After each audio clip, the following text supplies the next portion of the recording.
Welcome to GTFO out of the USA. We're a couple of digital nomads traveling around South America. We're currently based in Colombia, and after spending some time in the small mountain town outside of Bogota, we wanted to check out the Caribbean coast. Instead of taking a flight, we decided to drive there. The journey from the heart of Colombia to Santa Marta took 2 days, and we got to see a lot of different landscapes along the way. We drove through mountains and plains, scorching sun and thick fog, and definitely had some adventures on the way.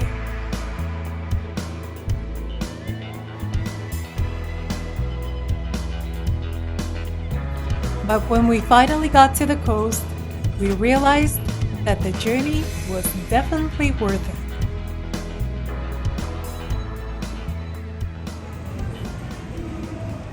Here we are in Gaira, in Santa Marta. Colombia. How do you like it so far? Oh, it's beautiful. It's like, it's February and it's 85 degrees. And here at the Caribbean. Yeah, can't beat that.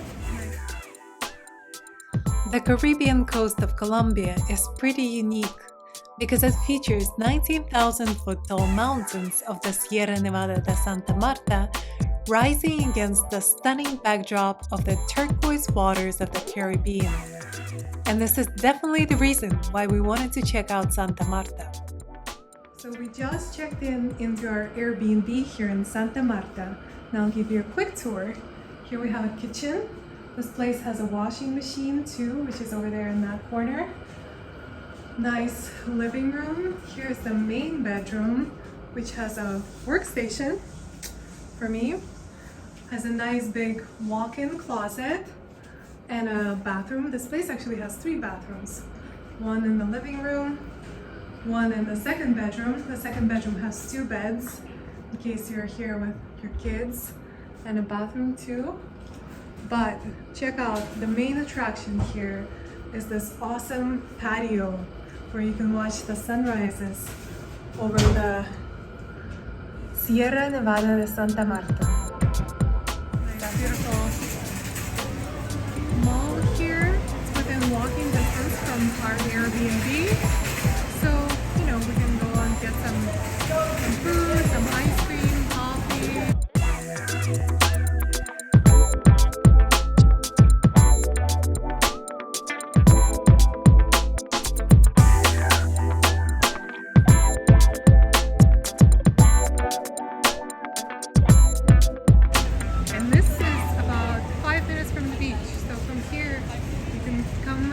Your lunch and then go straight back to the beach for sunset, which is exactly what we're going to do. Here in Santa Marta, the sun rises over the mountains and sets right above the ocean, which means we get to enjoy spectacular sunsets both from the beach and from our Airbnb. So what do you think about the Caribbean coast here in Colombia?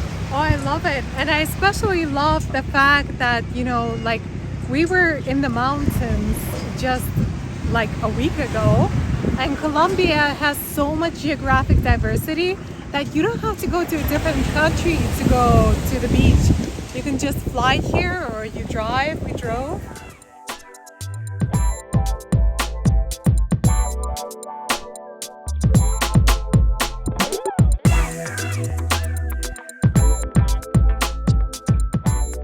I realized, thinking about when we lived in St. Pete, if I just wanted to go back for a month, you have to sign a minimum in Florida. You have to sign 7 months is the 8-month lease. Yeah. 8-month lease. So, if you just want to go to the beach for a month.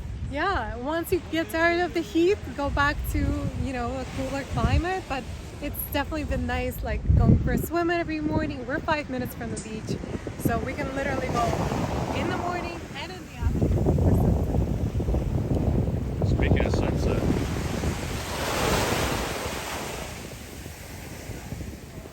There she goes.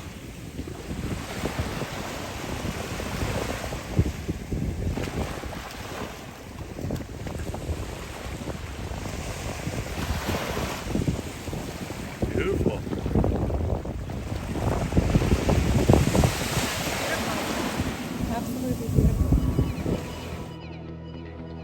Santa Marta kind of reminded me of St. Petersburg, Florida, where we spent a few years. Except the prices here are a lot more affordable. It has a beautiful marina right in downtown and a nice boardwalk, with a pier full of cafes and restaurants selling fresh juices and ceviche. From here, you're 5 minutes away to the historic downtown. A cool fact about Santa Marta is that it was actually the very first city founded by the Spanish when they arrived in the Americas. Today, it's a popular tourism destination, known for its amazing food, history, and culture. And of course, the jewel of the region is the famous Parque Tayrona, which features turquoise waters, hidden beaches, rocky coves, and pristine jungle.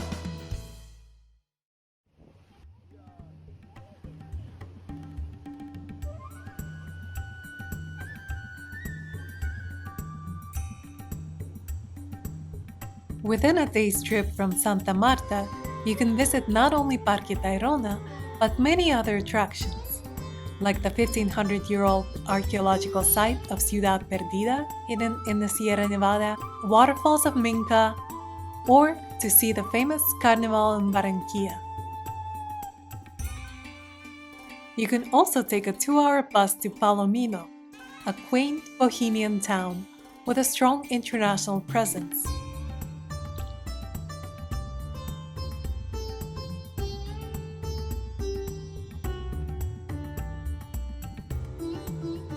And as you drive along the beautiful Caribbean coast, there's plenty of stops where you can buy fresh juices and coconuts or just take in the views.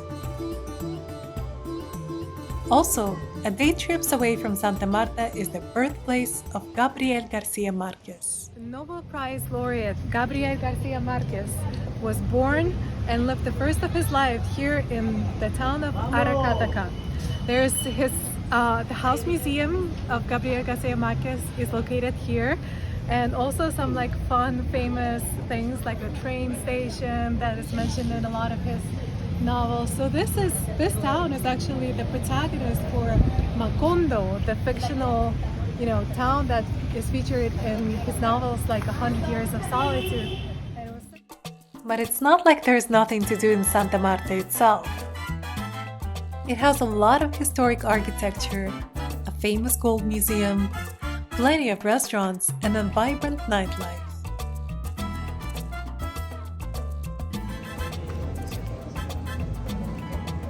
You can take a water taxi to nearby beaches like Rodadero or Taganga, get a drink on the pier, catch some live music, and dance away to the Caribbean beats.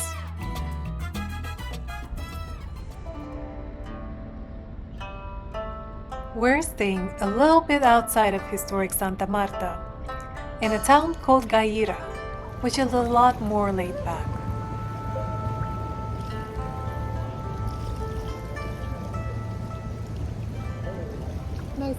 Nice sunset swim. Oh, it's a beautiful swim. Airbnb apartment. So we chose this place specifically because, it had the nice amenities.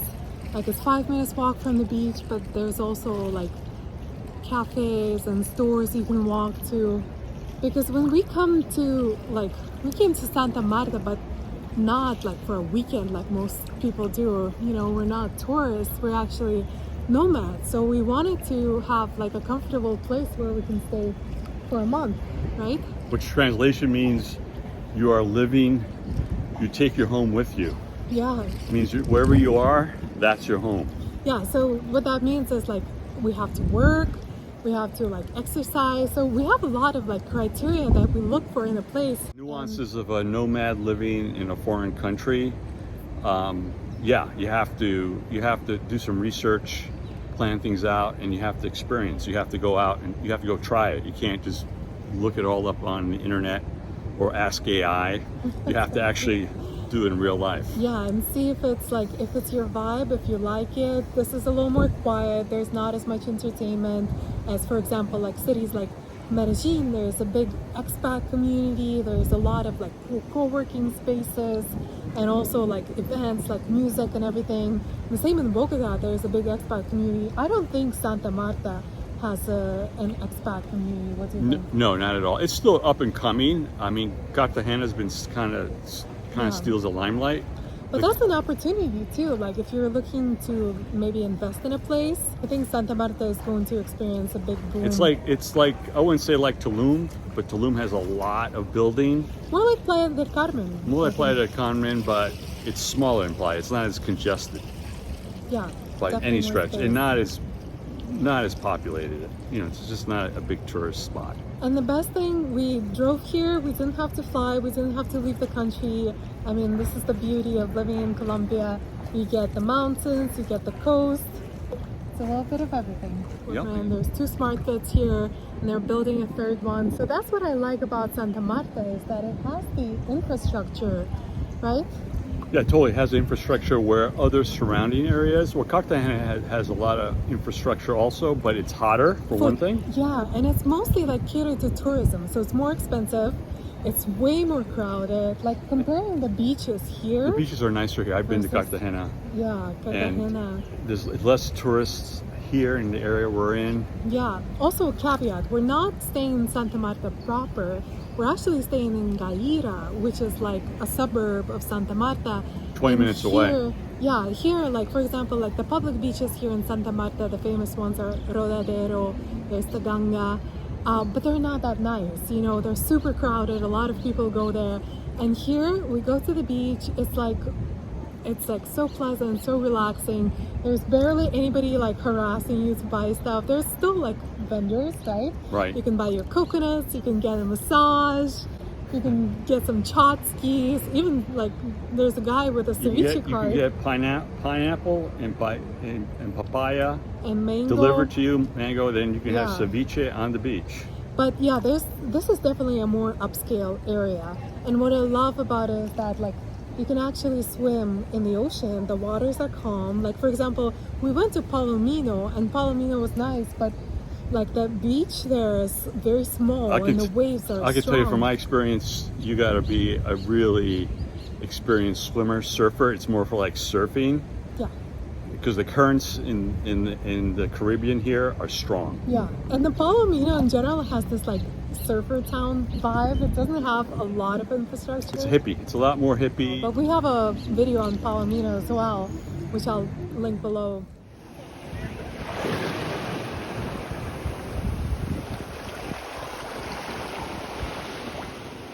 Here in Gaira, you can get a little more of a taste for the local culture. Here's the old world way of catching fish. They cast the net.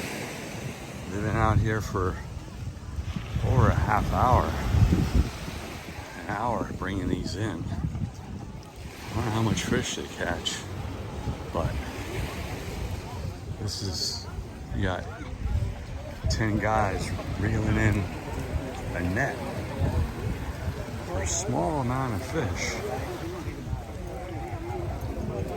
Really small amount of fish.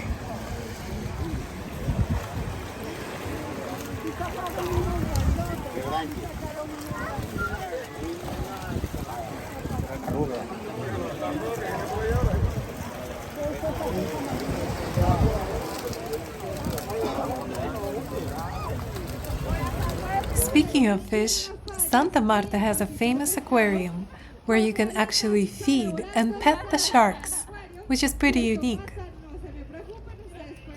The animals that are housed here are all rescues, and marine researchers are putting a lot of effort into restoration projects to protect the unique ecosystems of the region.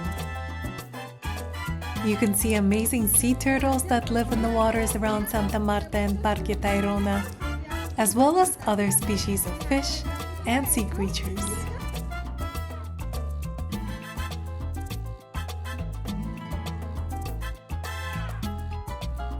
This, as well as other attractions, definitely caters to the vibrant tourism scene out here on the Colombian Caribbean coast. There's a lot of domestic tourism, there's a lot of international tourism, and there's buildings and condos going on. There's definitely a lot of activity here. Definitely a lot more activity than when I was here 7 years ago, back in 2018. Yeah.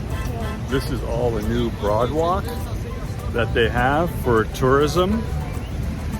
And so it's definitely giving Cartagena a run for their money. Yeah. Because Cartagena usually steals all the limelight on the in El Caribe, the Caribbean side here. Yeah. But I think I like Santa Marta more because first of all, it's not as hot as Cartagena. Like here, it's dry. You don't get that like that suffocating humidity that you get in Cartagena. But it's still like 70% humidity. It's warm. It's definitely warm. Like during the day, you want to stay inside if you can. If you're not by the water, yeah. But otherwise, it's pleasant. Like evenings are nice, and yeah, you can really enjoy the outdoors too. But like, given all this like interest in this area, I'm wondering if this is like a good real estate investment opportunity. What do you think? Would you buy a place here and potentially live in Santa Marta long term? Well, no, because of the weather, the heat. I'm more of a 70-degree kind of guy. I like perpetual spring, where it's kind of cool in the morning. Here it drops. The coolest it gets is like 72. No, not even that. Not even 76, the right? Like 76. Yeah. 76. So you got to have It's you got to have. tropical. Yeah, it's a tropical climate, and which is great for the beach to get your your beach recharge and visit Parque Tayrona, but. Yeah. So what would you say are like the pros and cons for you of Santa Marta? Well, it's, besides the heat, I would say, it's definitely a city growing fast. So there's a lot more traffic. We're not even in the high season, but now, Santa Marta is definitely popping. But you know what? Compared to like places like Bogota or Medellin, the traffic is like non-existent here. It still has that like chill coastal vibe. People are not rushing. I would say for me the only con is like, the service you get in Colombia is just exceptional, right? People really like at restaurants and everywhere you go you get great service. But here on the coast it's like a little bit of a different attitude. So don't expect to get served fast at restaurants. That would be the only con for me. Well, it's the heat. The heat slows everything down, right? That's typical of tropical places. Otherwise, we love this, love the access to nature, the ocean, it's beautiful. Where we're staying in Gaira, it's a little bit outside of Santa Marta, so it's a lot more chill. Like here, the beaches are busy. Rodadero, Taganga, those are like super busy, popular places. And there's public beaches, so like all the people, local and tourists, they all go to the beach on the weekends. But where we're staying, it's like the water is calm, you can swim every day, every morning we've been swimming, and it's just beautiful. That's pretty I love magical. it. Yeah. And you don't have to break a bank to do this kind of vacation.